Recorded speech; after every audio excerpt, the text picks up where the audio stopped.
Hello guys, आज हम लोग बात करने वाले हैं एक न्यू टॉपिक में। तो आज का जो आप लोगों का टॉपिक है वो है निर्गुण धारा कि निर्गुण धारा जो है किसे कहा जाता है। तो आइए हम लोग जानते हैं कि निर्गुण धारा जो है कैसे आया और साथ ही निर्गुण धारा हम किसे कहेंगे और निर्गुण धारा के अंतर्गत जो है क्या क्या चीज़ें आते हैं। तो हम लोग जब भी बात करें हिंदी साहित्य के इतिहास की, तो हिंदी साहित्य के इतिहास के अंतर्गत जो है 4 काल आ जाते हैं। और कौन कौन से काल आते हैं? आदिकाल, भक्तिकाल, रीतिकाल और आधुनिक काल। ठीक है, तो इन 4 कालों के अंतर्गत जो है आपका जो आता है भक्ति काल। तो भक्ति काल के अंतर्गत जो है ये जो है सगुण धारा देखने को मिलता है। तो आइए हम लोग बात करते हैं। जैसे कि हम लोग बात किए जो 4 कालों का नाम लिए, उसके बाद आता है भक्ति काल। तो भक्ति काल के अंतर्गत जो है देखने को मिलते हैं क्या? सगुण और निर्गुण धारा। ठीक है, तो जब भी बात करें हम लोग भक्ति काल की, तो भक्ति काल को जो है जॉर्ज ग्रेसन, ठीक है, जॉर्ज ग्रेसन ने स्वर्ण युग कहा। मतलब भक्ति काल को ही जो है जॉर्ज ग्रेसन ने जो है स्वर्ण युग नाम दिया। तो आप लोगों का इसमें क्वेश्चन भी पूछा जाता है कि स्वर्णकांड जो है किसे कहा जाता है, तो ये चीज़ देखने को मिलती है। उसके बाद बताया जाता है कि भक्ति काल को जो है 2 कैटेगरी में बांट दिया जाता है। कौन कौन से? पहला आते हैं निर्गुण धारा और दूसरा जो आता है सगुण धारा। तो हम लोग जब भी बात करें निर्गुण धारा की, तो निर्गुण धारा के अंतर्गत जो है प्रेम और जो है ज्ञान को रखा जाता है। और सगुण में जो है आप लोग देख सकते हैं यहाँ पे सगुण का मतलब ही होता है साकार रूप। पहला जो आता है आप लोगों का जैसे राम और दूसरा जो है कृष्ण। तो ये चीज़ जो है देखने को मिलते हैं। उसके बाद हम लोग आते हैं डायरेक्ट जो है निर्गुण धारा पे कि निर्गुण धारा जो है किसे कहा जाता है। कि निर्गुण धारा की हम लोग जब भी बात करें तो इसके अंतर्गत जो है निराकार देखने को मिलेंगे। तो जैसे कि हम लोग इस पे हम लोग बात करेंगे जो निराकार चीज़ है, ये निराकार क्या क्या चीज़ है। और साथ ही जो है निर्गुण धारा के 2 भाग देखने को मिलते हैं। पहला जो है ज्ञानाश्रयी और दूसरा जो है प्रेमाश्रयी। उसके बाद हम लोग थोड़ा इधर आते हैं, तो आप लोग देख सकते हैं यहाँ पे जो है निर्गुण धारा की बताया जाता है। हम लोग जब भी बात करें निर्गुण धारा की, तो निर्गुण धारा जो है निराकार है। जैसे कि पेड़ पौधे और भी ऐसे बहुत सारे जो है चीज़ें आएंगी। तो अलग अलग मानव या फिर विद्वानों का जो है अलग अलग मत है कि जो जिसको जो है ईश्वर मानते हैं। जैसे पेड़ को कोई कोई पूजा करते हैं, कोई पहाड़ को, पर्वत को। तो यही सारी चीज़ जो है निराकार देखने को मिलता है। और इसके अंतर्गत जो है बहुत सारे कवि आ जाते हैं निर्गुण धारा के अंतर्गत। और निर्गुण धारा के अंतर्गत जो ज्ञानाश्रय की बात की जाए, तो ज्ञानाश्रय के अंतर्गत भी बहुत सारे कवि आ जाते हैं। तो इनमें से जो प्रमुख कवि यानी प्रसिद्ध जो कवि है वो है कबीरदास। तो इसमें जो है ज्ञानाश्रय की हम जब भी बात करें, तो ज्ञानाश्रय के दूसरा नाम जो है संत काव्य धारा। मतलब इसको जो है संत काव्य धारा के नाम से भी जाना जाता है। इसके अंतर्गत जो है संत जो होते हैं यानी साधु, तो साधु लोग जो है इसमें अधिक टिप्पणी करते हैं, जिसके कारण इसमें जो है ज्ञानाश्रयी का उल्लेख है। और साथ ही इसको संत काव्य धारा के नाम से भी जाना जाता है। तो आप लोग देख सकते हो यहाँ पे नववन में जो आप लोगों का है वो कबीर और राम और दूसरा और एक राम, और उसके बाद जो है रामानंद। इसमें ये चीज़ का जो है प्रदर्शित किया गया है। जो कबीर जो राम को चाहते थे वो जो है वो निर्गुण है, और जो रामानंद थे उनका जो राम है वो है सगुण। तो इनमें जो अंतर जो है बाद में हम लोग को देखने को मिला था कि ये जो है कि बताया जाता है कि कबीर जो होते हैं, कबीर का जो राम होता है वो होता है निर्गुण, और रामानंद का जो होता है वो होता है सगुण। जिसके कारण जो है इसी के कबीर के गुरु जो थे रामानंद। लेकिन इन दोनों का जो निर्गुण मतलब एक का मानना है कि निर्गुण है और दूसरा का मानना है कि सगुण है। जिसके कारण इसमें जो है भिन्नताएं देखने को मिलते हैं। जिसके कारण कबीर जो है ये निर्गुण को अपनाते हैं या फिर उपासना करते हैं। उसके बाद हम लोग थोड़ा नीचे आ जाते हैं। देख सकते हैं यहाँ पे जो है गुरु का महत्व। इसमें जो है कबीर जो है बताया है कि गुरु जो है सबसे जो है अनंत है, यानी इसका जो महिमा होता है ये सबसे जो है सर्वश्रेष्ठ है। जिसके कारण बताया गया है कि गुरु से ही जो है हर चीज़ हम लोग सीखते हैं। उसके बाद हम लोग थोड़ा नीचे आ जाते हैं कि कण कण में स्थित। इसमें क्या चीज़ कहना है कि जैसे कि हम लोग इससे पहले भी बात कर चुके हैं कि निर्गुण का जो कहना है कि निराकार रूप, जैसा हमने बताया। जैसे सगुण में जो क्या चीज़ देखने को मिलता था, मतलब एक जगह में स्थित और साकार रूप। तो इसमें जो है क्या देखने को मिलता था? निराकार, मतलब अलग अलग जगहों में जो है देखने को मिलता है, जिसके कारण इसमें बताया है कबीर ने कि ये जो है ईश्वर वो कण कण में जो है व्याप्त है देखने को हम लोग को मिलते हैं। उसके बाद हम लोग थोड़ा नीचे आ जाते हैं और नीचे जो आप लोगों को देख सकते हो आप लोग यहाँ पे एक पंक्ति दिया गया है। इसमें जो है इसका जो है व्याख्या करेंगे तो हम लोग इससे क्या समझ हम लोग को मिलेगी, हम लोग बात करते हैं इस पर।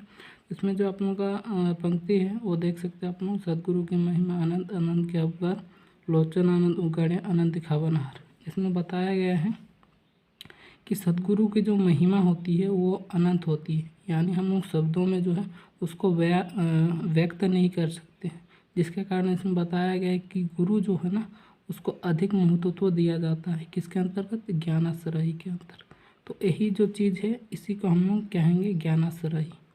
उसके बाद हम लोग दूसरा स्टेप पे आ जाएंगे, जो आप लोगों को दूसरा है कि निर्गुण धारा के अंतर्गत जो हम लोग दो शाखाओं की बात की है, तो आप लोगों का ज्ञानाश्रयी और दूसरा जो है प्रेमाश्रयी। तो आइए हम लोग थोड़ा प्रेमाश्रयी पर बात करते हैं। तो ये जो है हम लोग जब भी बात करें प्रेमाश्रयी की, इससे पहले भी हम लोग जो बात की है, जो आप लोगों का जो था ज्ञानाश्रयी, उसमें संत काव्य धारा देखने को मिलता है। तो इसमें जो है प्रेमाश्रयी की बात की जाए तो इसमें जो है सूफी काव्य धारा का उल्लेख भी किया जाता है, यानी प्रेमाश्रयी के अलावा जो है सूफी काव्य भी लिखा रह सकता है कि सूफी काव्य, या फिर हम लोग जब भी बात करें सूफी की तो सूफी का मतलब सिंपल आप लोग समझो कि सूफी का मतलब जो होता है वो होता है प्रेम, ठीक है। तो इसमें जब भी हम लोग बात करें प्रेमाश्रयी, तो प्रेमाश्रयी हम लोग किसे कहेंगे, इस पर हम लोग बात करते हैं। तो आप लोग देख सकते हो नंबर 1 पॉइंट में, ठीक है। तो इसमें बताया गया है प्रेम, कि प्रेम को जो है अधिक महत्व तो दिया जाता था, क्योंकि इससे पहले हम बात किए कि ज्ञानाश्रयी में, तो ज्ञानाश्रयी में किसको महत्व तो दिया जाता था, ज्ञान को, यानी जैसे गुरु को, ठीक है। तो उसी के स्तर पर हम लोग देखें तो इसको जो है, तो इसमें जो है आप लोग देख सकते हो इसमें जो है प्रेम को अधिक महत्व तो दिया गया है। तो जिसके कारण नंबर 1 में लिखा गया है कि प्रेम को महत्व दिया गया है, मतलब इसमें जो है प्रेम को ही सबसे अधिक जो है मान्यताएं दी गई, और इसी से कहा जाता है कि ये जो है जैसे हम इस पर प्राप्ति करेंगे तो उसको हम लोग कैसे प्राप्त करेंगे, वो हम लोग करेंगे प्रेम से, उनको जो है प्राप्त करेंगे, ईश्वर प्राप्ति, ठीक है। उसके बाद हम लोग थोड़ा नीचे आ जाते हैं। नीचे आप लोग देख सकते हो लौकिक प्रेम से अलौकिक प्रेम में परिवर्तन। लौकिक प्रेम का मतलब और अलौकिक प्रेम का मतलब आप लोग पहले समझिए, उसके बाद हम बात करते हैं कि ये जो होते हैं लौकिक से अलौकिक में कैसे परिवर्तन होते हैं, ठीक है। तो इसमें आप लोग देख सकते हो जब भी बात करें हम लोग लौकिक मतलब जैसे सामान्य प्रेम, ठीक है, जैसे कि नॉर्मल से जैसे लड़के लड़की करते हैं तो वो होता है लौकिक प्रेम। और वही चीज़ अलौकिक में हम लोग बात की जाए तो अलौकिक में क्या चीज़ होता है, जो ईश्वर के प्रति जो होता है प्रेम हो जाता है, उसके प्रति जो लगाव हो जाता है उसी को जो है अलौकिक कहा जाता है। जिसके कारण हम लोगों ने ये लिखा कि ये जो है लौकिक प्रेम से जो है अलौकिक में परिवर्तन हो जाता है, मतलब लौकिक प्रेम रहता है उसके बाद धीरे धीरे जो है अलौकिक में परिवर्तन हो जाता है, और किसके प्रति होता है, वो होता है ईश्वर के प्रति, ठीक है, जिसके कारण जो है अलौकिक प्रेम कहा जाता है।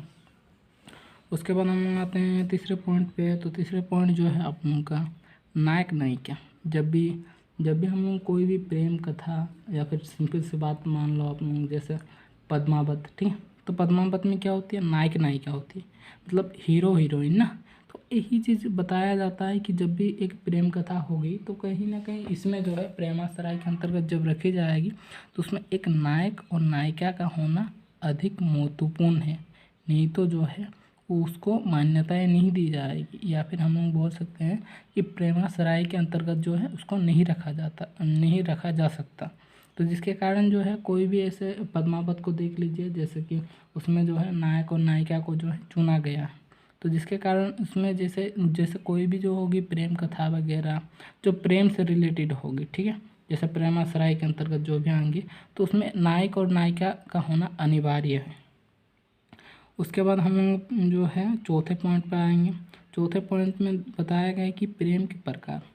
तो इससे तो बताया जाता है कि प्रेम के प्रकार जो है 4 प्रकार से देखे जाते हैं, ठीक है, गुण श्रवण, प्रत्यक्ष दर्शन, स्वप्न दर्शन और चित्र दर्शन।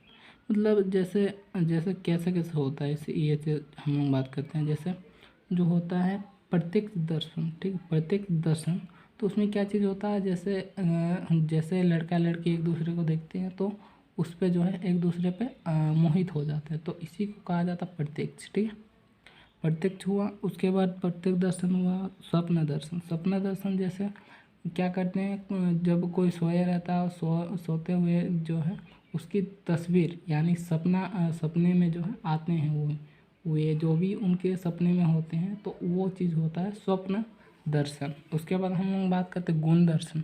गुण दर्शन में क्या चीज़ होता है, जैसे कोई भी बताया जाता है, जैसे सिंपल सी बात मान लो पद्मावत में, जैसे हीरामन जो तोता था उन्होंने वर्णन किया किसके बारे में, पद्मावती के बारे में। तब जाकर जो थे राजा रत्नसेन क्या हो गए थे, मोहित हो गए थे उनके प्रेम में। तो वो कैसे मोहित हो गए थे, गुण श्रवण के द्वारा ना। तो इसी को जो है गुण श्रवण कहा जाता है। और एक ठो आप लोगों को बचा गुण श्रवण, और एक ठो है चित्र दर्शन। ठीक है, तो चित्र दर्शन में क्या चीज़ होता है, जैसे कोई फोटो वगैरह जो है दिखा देता है और उस पर जो है आश्रित हो जाता है, मतलब मोहित हो जाता है। उसमें जो है प्रेम की जो उत्पत्ति होती है उसके प्रति लगाव हो जाता है। तो इसी को जो है चित्र दर्शन कहा जाता है। तो इस प्रकार जो है 4 प्रकार से प्रेम जो है देखने को मिलते हैं। उसके बाद हम लोग आ जाते हैं 5वें पॉइंट में, प्रेम को प्राप्त करना। जैसे हम लोग बात कर रहे थे कि जो भी हो, जैसे प्रेमाश्रय के अंतर्गत जो भी चीज़ें आएंगे तो वो क्या होती है, एक नायक नायिका का होना जो है निश्चित रूप से अनिवार्य है। और दूसरी बात जो है इसमें ये चीज़ को दर्शाया जाता है कि प्रेम को जो है प्राप्त कर लेता है। सिंपल सी बात मान लो आप लोग पद्मावत को पढ़े होंगे, उनको पता है, और जिनको नहीं पढ़े होंगे उनको मैं बता देता हूँ। पद्मावत में क्या चीज़ होता है कि जब वो जो पद्मावती को चाहने लगते हैं राजा रत्नसेन, ठीक है, तो राजा रत्नसेन चाहने लगते हैं जब उसका जो गुण दर्शन जो होता है हीरामन तोता के मुँह से, तो कहीं ना कहीं उसके प्रति जो है प्रेम उत्पन्न होने लगता है, जिसके कारण उन्होंने सोच लिया कि मैं जो हूँ क्या करूँगा, पद्मावती को हासिल करूँगा। तो जिसके कारण वो क्या हो गया था, राजा था, उसके बाद एक जोगी जैसा हो गया, साधु जैसा हो गया। यहाँ वहाँ जंगल पहाड़ उन सारी चीज़ों को पार करते गए, तो कहीं ना कहीं उसमें जो है उन सारे कष्टों को झेला। तो एक कैसे जो है प्रेम के लिए जो है अपने आप को कैसे कैसे जो है त्यागने लगे, मतलब जो है अलग अलग चीज़ों में जूझने लगे। जैसे मान लो खाने की दिक्कत, जाएगा धूप में इधर उधर, तो इन सारी चीज़ों का जो है दिक्कतें होने लगे, मगर फिर भी उन सारी समस्याओं को जो है पार करते हुए पद्मावती के पास जाता है, उनको जो है हासिल कर लेता है। तो इसी को कहा जाता है प्रेम को प्राप्ति करना। तो इसमें जो है प्रेमाश्रय के अंतर्गत तो इसमें बताया जाता है जो नायक नायिका होती है ना, तो नायक जो होता है अपनी जो नायिका होती है उसे प्राप्त कर लेती है। तो ये था आप लोगों का जो था निर्गुण धारा। और निर्गुण धारा के अंतर्गत जो 2 शाखाएँ आए, जैसे ज्ञानाश्रयी और प्रेमाश्रयी। तो हम लोगों ने इन सारी चीज़ों पर हम बात की। तो अगर ये जो है निर्गुण धारा का वीडियो आप लोगों को अच्छा लगा तो लाइक शेयर और सब्सक्राइब करना ना भूलें। मिलते हैं हम लोग नेक्स्ट वीडियो में।